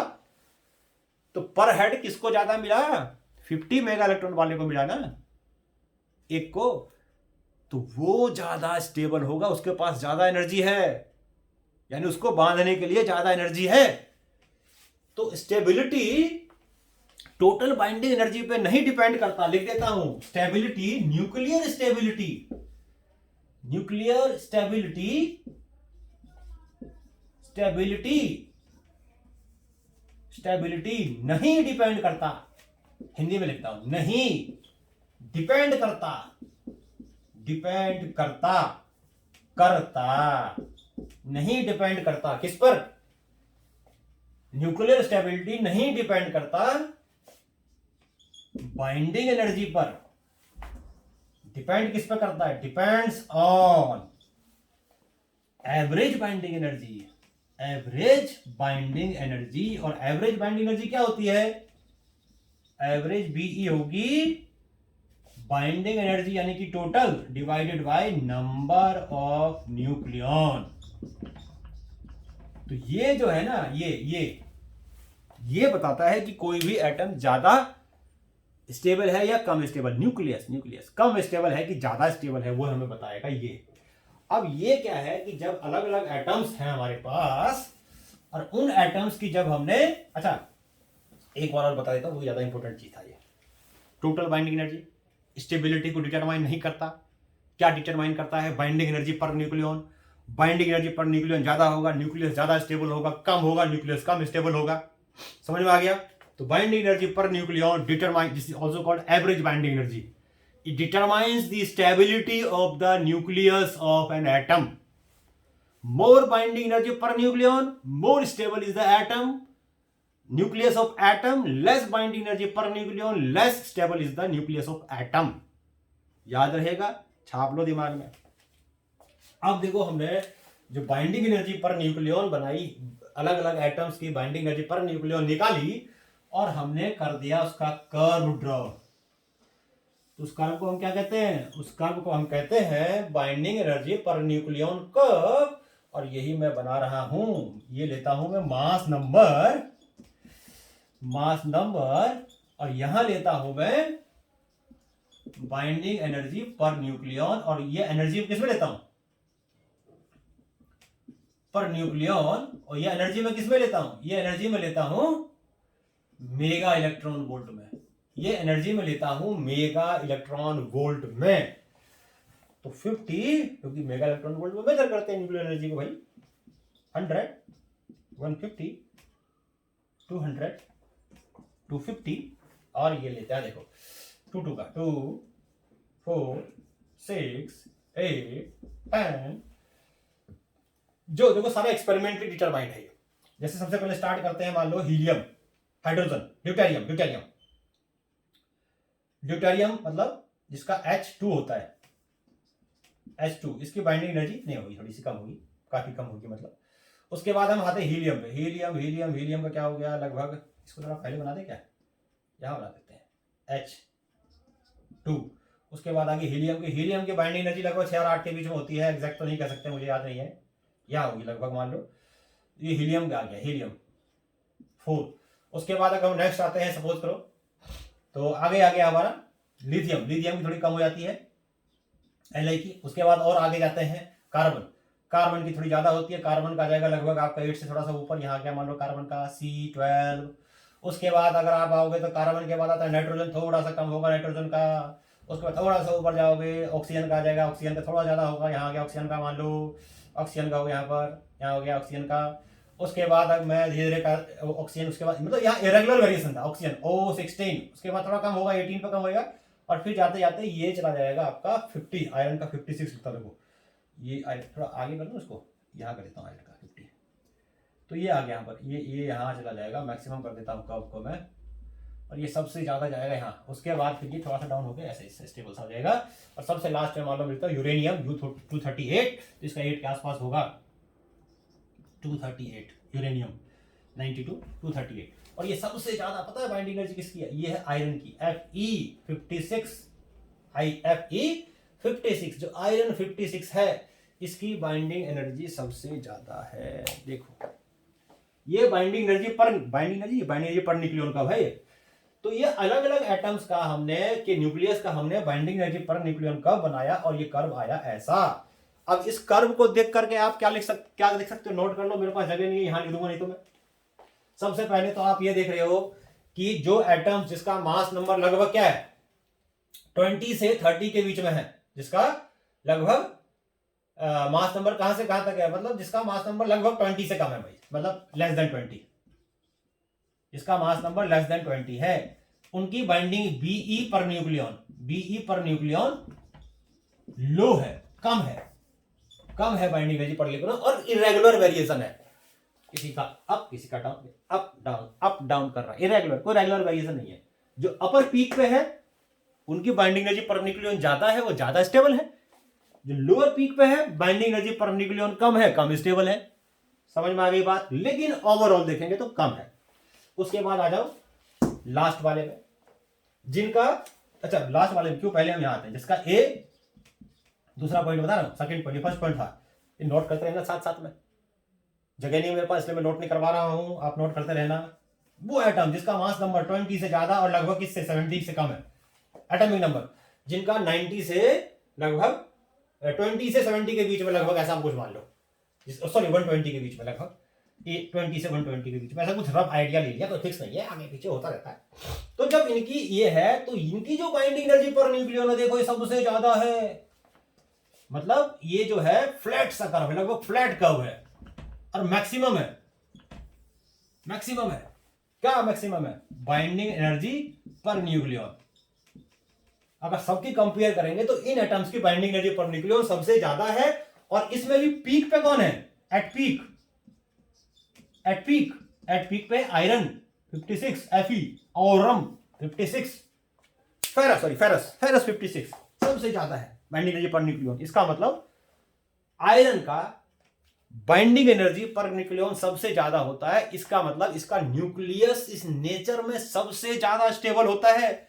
अब ये मत कहना सर आप क्या बता रहे हो, आयरन तो रिएक्टिव होता है, जंग लगता है, भाई वो केमिकल रिएक्शन है, न्यूक्लियर नहीं है। केमिकल रिएक्शन अलग कर दो, न्यूक्लियर रिएक्शन अलग कर दो। मैं न्यूक्लियर रिएक्शन की बात कर रहा हूं, न्यूक्लियर स्टेबिलिटी की बात कर रहा हूं, केमिकल स्टेबिलिटी की बात नहीं कर रहा हूं। तो आयरन का जो न्यूक्लियस है वो सबसे ज्यादा स्टेबल होता है नेचर में, याद रखना इस चीज को आप। और आयरन से इधर गए 120 से आगे, हम तो थर्ड पॉइंट लिखता हूं कि ए जिसका ज्यादा है 120 से, तो binding energy per nucleon decreases gradually, decrease करता है जी, फ्लैट कर्व हो गया, डिक्रीज कर रहा है, धीरे धीरे डिक्रीज कर रहा है। अच्छा अब एक चीज बताओ, मैंने आपको बताया कि समझ में आ गया कल यहां तक? क्या बताया एक बार और बोल देता हूं। ये binding energy per nucleon curve है, एक्सपेरिमेंटल है, अलग अलग एटम्स का निकाला, ड्रॉ कर दिया, जिनका मास नंबर 20 से कम है, जिनका मास नंबर 120 से ज्यादा है, उनकी binding energy per nucleon relatively कम है, और खास तौर से छोटे वालों में इरेगुलर वेरिएशन है। अपर पीक वाले की बाइंडिंग एनर्जी पर न्यूक्लियन ज्यादा है, ज्यादा स्टेबल है, लोअर पीक वाले की बाइंडिंग एनर्जी पर न्यूक्लियन कम है तो वो लेस स्टेबल है। इनमें ऐसा नहीं है, लगभग ये फ्लैट कर्व हो गया, लगभग सबका एक जैसा है, थोड़ा सा वेरिएशन होगा हल्का फुल्का, लेकिन लगभग सबका एक जैसा होगा, लेकिन लो होगा। अब सबसे ज्यादा जो बाइंडिंग एनर्जी पर न्यूक्लियन है वो बीच वाले का, इनका 20 से 120। इसका मतलब ये एटम जो होते हैं इस नेचर के अंदर सब, इनके न्यूक्लियस नेचर के अंदर सबसे ज्यादा स्टेबल होते हैं, और उनमें भी आयरन की स्टेबिलिटी सबसे ज्यादा है। समझ में आया? यहां तक क्लियर है? आगे बढ़ते हैं। तो हमने सीखा यहां से कि वो एटम जिनका मास नंबर 20 से 120 के बीच में है लगभग, वो एटम्स जो होते हैं वो ज्यादा स्टेबल होते हैं इस नेचर के अंदर, इस नेचर के अंदर। ये हमने सीखा। अब देखो क्या होता है, अगर मैं अब बोलूं कि किसी भी एटम की बाइंडिंग एनर्जी बढ़ रही है, बाइंडिंग एनर्जी बढ़ रही है, बाइंडिंग एनर्जी पर न्यूक्लियन की बात नहीं कर रहा हूं, अगर बाइंडिंग एनर्जी बढ़ रही है तो एनर्जी रिलीज होगी कि एब्जॉर्ब होगी? प्रोडक्ट की बाइंडिंग एनर्जी ज्यादा, रिएक्टेंट की बाइंडिंग एनर्जी कम, तो एनर्जी रिलीज हुई कि एब्जॉर्ब हुई? एक बार को सोचे तो लगता है कि एब्जॉर्ब होगी, भाई साहब बात की ज्यादा है, कम की कम है तो चाहिए ना। ऐसा नहीं है। अगर कोई भी रिएक्टेंट ए से बी में जाता है और इसकी बाइंडिंग एनर्जी पर न्यूक्लियन लो है, और इसकी binding energy per nucleon, sorry binding energy इसकी लो की जगह हाई है, हाई है, बीई पर न्यूक्लियन हाई है, बीई बाइंडिंग एनर्जी हाई है, तो एनर्जी जैसे मान लो मैंने कह दिया इसकी बाइंडिंग एनर्जी है 50 MeV टोटल बाइंडिंग एनर्जी, इसकी बाइंडिंग एनर्जी है 80 MeV इसमें है, मान लो ये, तो 50 से 80 गया ना, तो एनर्जी रिलीज हुई कि एब्जॉर्ब हुई? देखो एनर्जी यहां पर जब एनर्जी बाइंडिंग एनर्जी बढ़ती है ना तो एनर्जी रिलीज नहीं होती, सॉरी एब्जॉर्ब नहीं होती, एनर्जी रिलीज होती है। कैसे? अगर किसी एटम ए की बाइंडिंग एनर्जी इसकी इतनी है, इसका मतलब इसके न्यूक्लियॉन्स को सेपरेट करने के लिए, अलग अलग ले जाने के लिए कितनी एनर्जी चाहिए? इतनी, यानी इसको बनाने के लिए इतनी एनर्जी रिलीज होगी, इस एटम को बनाने के लिए इतनी एनर्जी रिलीज होगी, या इस एटम जब बनेगा ना, है ना, और इसको बनाने के लिए 80 होगी, तो दोनों में डिफरेंस कितना, कितनी दोनों में रिलीज कितनी हुई? एक्चुअली में देखा जाए तो 30 हुई ना एक्स्ट्रा।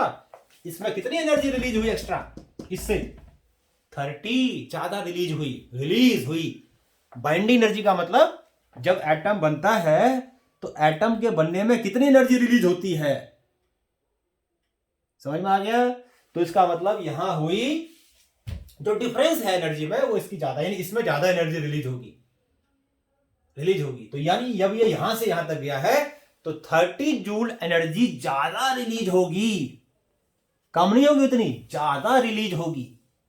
तो इसका मतलब यह हो गया कि जब कोई भी एटम न्यूक्लियर रिएक्शन करता है और प्रोडक्ट की बाइंडिंग एनर्जी ज्यादा होती है, रिएक्टेंट की बाइंडिंग एनर्जी कम होती है, तो एनर्जी होती है रिलीज।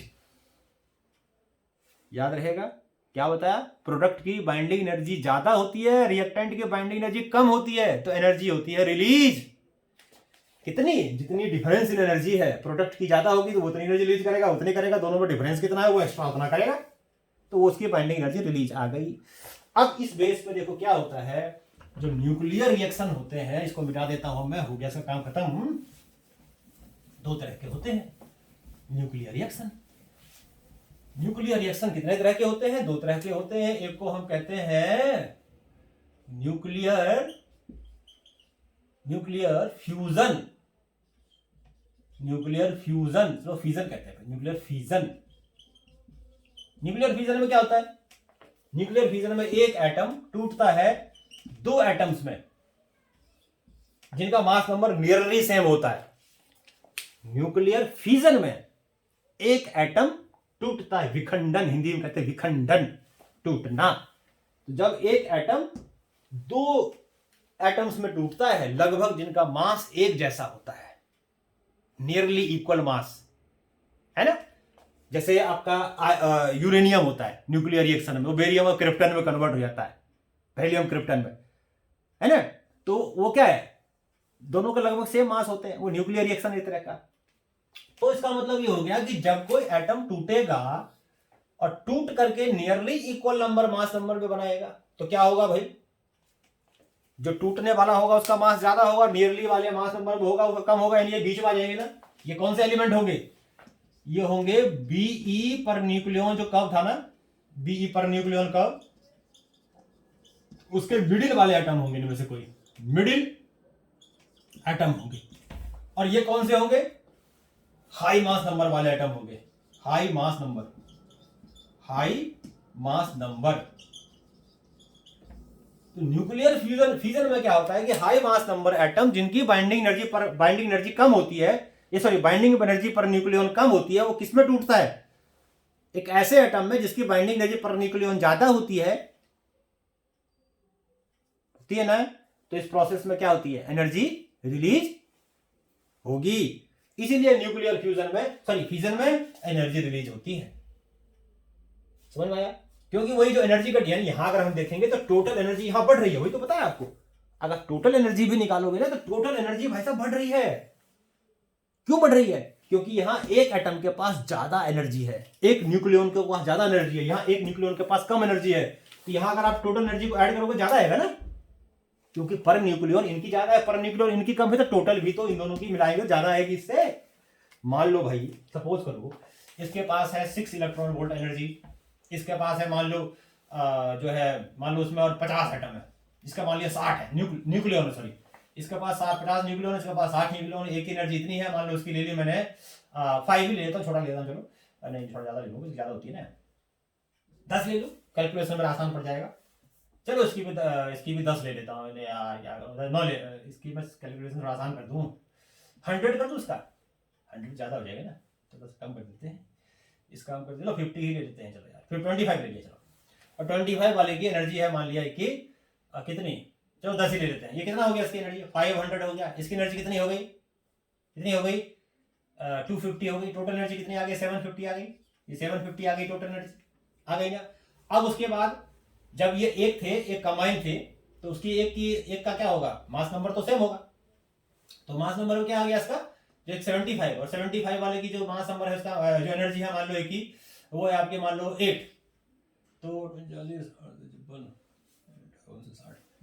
ये देखो ये देखो जी 600, यानी कि जब ये एटम इसमें टूटा तो बाइंडिंग एनर्जी टोटल इंक्रीज करी, और बाइंडिंग एनर्जी टोटल इंक्रीज करी, मैंने क्या बताया, इसको बनाने के लिए कितनी एनर्जी चाहिए 600 मेगा इलेक्ट्रॉन वोल्ट, इसको बनाने के लिए कितनी चाहिए या कितनी एनर्जी रिलीज होगी, इसको बनाने में कितनी रिलीज होगी, इतनी, इसको बनाने में कितनी रिलीज होगी, तो यहां से जब ये यहां पर आया तो एक्स्ट्रा एनर्जी कितनी रिलीज हुई 150 मेगा इलेक्ट्रॉन वोल्ट तो रिलीज हुई ना। तो इसीलिए क्या होता है, न्यूक्लियर फ्यूजन में एनर्जी रिलीज होती है, क्योंकि प्रोडक्ट की बाइंडिंग एनर्जी ज्यादा होती है टोटल, और रिएक्टेंट की बाइंडिंग एनर्जी टोटल होती है कम।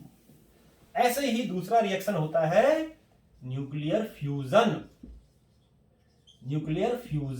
तो न्यूक्लियर फ्यूजन में क्या होता है, देखो न्यूक्लियर फ्यूजन में क्या होता है, न्यूक्लियर फिजन में, सॉरी अब तो हमने फ्यूजन पढ़ा था, फिजन पढ़ते हैं। न्यूक्लियर फिजन में दो एटम, अरे यार फिजन तो पढ़ लिया, फ्यूजन में जैसे दो उल्टा कर दिया इसको, ए बी मिल गए सी, तो अब यहां पर क्या होगा देखो, आप कहोगे अब जब उल्टा हो गया तो एनर्जी भी तो उल्टी होनी चाहिए, लेकिन ऐसा नहीं है। देखो जब दो छोटे एटम जुड़ेंगे, कौन से छोटे एटम जुड़ेंगे, तो छोटे जुड़ करके बड़ा बना देंगे क्या भाई, दो हाइड्रोजन मिल करके हीलियम बना देगा क्या, हीलियम कह रहा हूं यूरेनियम बना देगा क्या, नहीं ना, दो हाइड्रोजन मिलेगा तो हीलियम तो बनाएगा, समझ में आ गया, दो कार्बन जुड़ेगा तो क्या वो उसको बना देगा क्या, यूरेनियम बना देगा क्या, नहीं ना, बीच वाला कोई बनाएगा ना। तो कहने का मतलब है कि न्यूक्लियर फ्यूजन में क्या होता है कि दो छोटे एटम जुड़ के एक जो एटम बनाते हैं वो मिडिल मास नंबर के होते हैं। कौन से होते हैं? मिडिल मास नंबर एटम होते हैं, मिडिल मास नंबर एटम होते हैं। और वही बात कि मिडिल मास नंबर के एटम की जो बाइंडिंग एनर्जी पर न्यूक्लियन होती है या टोटल बाइंडिंग एनर्जी होगी वो ज्यादा होगी एज कंपेयर टू दिस छोटे एटम्स की। छोटे एटम्स का मतलब स्मॉल मास नंबर एटम्स। तो इस प्रोसेस में भी क्या हो रहा है? बाइंडिंग एनर्जी इंक्रीज कर रही है, बाइंडिंग एनर्जी इंक्रीज कर रही है। तो जब बाइंडिंग एनर्जी लिख लेना, इसी को नोट कर लेना कि व्हेन, क्या लिखेंगे? व्हेन द न्यूक्लियाई ऑफ दी, ऐसे लिख दो थोड़ा सा, चलो लिख देता हूं, उसका नाम मैं लिखा नहीं, इसका लिख देता हूं। When nuclei of the small mass number atom combine, they form क्या? Middle mass number atom. भाई middle mass number atom combine the middle mass combine the when nuclei of the small mass number atom combine, they form nucleus of क्या? they form nucleus of middle mass number atom, middle mass number atom. तो इसका मतलब क्या हुआ? This means कि binding energy per nucleon and also total binding energy,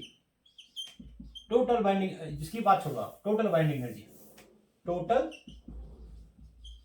energy of product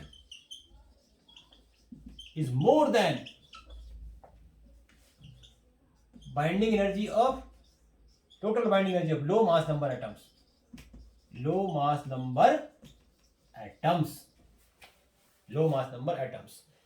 therefore हम क्या कह सकते हैं? therefore energy is released, इसमें भी एनर्जी रिलीज। कोई भी ध्यान रखना, अगर कोई भी न्यूक्लियर रिएक्शन होता है, न्यूक्लियर रिएक्शन में अगर प्रोडक्ट की बाइंडिंग एनर्जी ज्यादा है टोटल और रिएक्टेंट की कम है तो एनर्जी इंक्रीज करी तो मेरे बबुआ क्या हुआ? एनर्जी अगर इंक्रीज करी तो एनर्जी रिलीज हुई। एक्सोथर्मिक रिएक्शन है, एक्सो एनर्जी रिलीज होगी और इनमें इतनी एनर्जी रिलीज होती है ना, आप कल्पना नहीं कर सकते, इमेजिन नहीं कर सकते। न्यूक्लियर लेवल पे हम जाते हैं ना तो इतनी भयानक एनर्जी रिलीज होती है, हम कह नहीं सकते। और यही काम किसमें होता है? यही काम एटम बम में होता है। आइंस्टाइन साहब ने ये दिया था, ये कंसेप्ट बताया, हम लोगों को समझाया कि भाई एनर्जी की क्राइसिस चल रही है, बेटा यूज कर लो ऐसी एनर्जी को। लेकिन हम जैसे राक्षस क्या करते हैं? एनर्जी को ये जब कम यूज करते हैं, न्यूक्लियर बम ज्यादा बनाते हैं, क्योंकि दूसरे की शांति तो हमसे देखी नहीं जाती, दूसरे की प्रोग्रेस तो हमसे देखी नहीं जाती, उसको दबाना है ना। तो हमसे ज्यादा दुखी कौन होंगे? इतने महान इंसान को हमने दुख दर्द देके छोड़ दिया है। नॉन सेंस सही बताया उन्होंने, कॉमन मैन में सेंस नहीं होता, दे आर नॉन सेंस। तो भाई साहब सेंस लाना सीखो। तो ये एनर्जी का, बाइंडिंग एनर्जी का मैंने बताया कंसेप्ट आपको, बाइंडिंग एनर्जी कर्व बताई, एक्सप्लेन किया, न्यूक्लियर स्टेबिलिटी बताई, और वहां हमने सीखा जिसकी बाइंडिंग एनर्जी पर न्यूक्लियन ज्यादा स्टेबल, कम स्टेबल। उसके बाद हमने देखा कि बाइंडिंग एनर्जी कर्व के हिसाब से, और वहां हमने समझा किसी भी न्यूक्लियर रिएक्शन में अगर बाइंडिंग एनर्जी बढ़ रही है तो उसका मतलब एनर्जी रिलीज होगी, बाइंडिंग एनर्जी कम होगी मान लो कहीं, तो एनर्जी हमें देनी पड़ेगी, वो एंडोथर्मिक रिएक्शन होगा। फिर हमने समझा कि मास और एनर्जी, जो हम समझते आए थे कि मास तो क्वांटिटी ऑफ मैटर होता है, मैक्रोस्कोपिक लेवल पे होता होगा, यहाँ तो एनर्जी है, ये माइक्रोस्कोपिक लेवल पे, न्यूक्लियर लेवल पे तो ये भी एनर्जी है। कंडेंस्ड एनर्जी को ये मान के चलो आप मास कहते हैं। तो ये सारी चीजें आज हमने न्यूक्लियस के बाद समझी। अगले लेक्चर में कुछ और न्यूक्लियर, अगर कुछ और हम अब मॉडर्न फिजिक्स के बारे में स्टडी करेंगे, और वो हम स्टार्ट करेंगे अब नेक्स्ट चैप्टर से रेडियो एक्टिविटी। और उससे पहले हम पढ़ेंगे क्या, alpha beta and gamma decays. तो आज के लिए इतना ही, हम अपना वीडियो छोड़ते हैं, यहीं पर लेक्चर खत्म करते हैं और अगले की तैयारी करते हैं। और उम्मीद करता हूं कि आज का लेक्चर आप लोगों को अच्छा लगा होगा, समझ में भी आया होगा। समझ में आया है तो क्या करना है मेरे लाल, शेयर करना है, सब्सक्राइब करना है, खुद भी सीखना है, दूसरों को भी सिखाना है।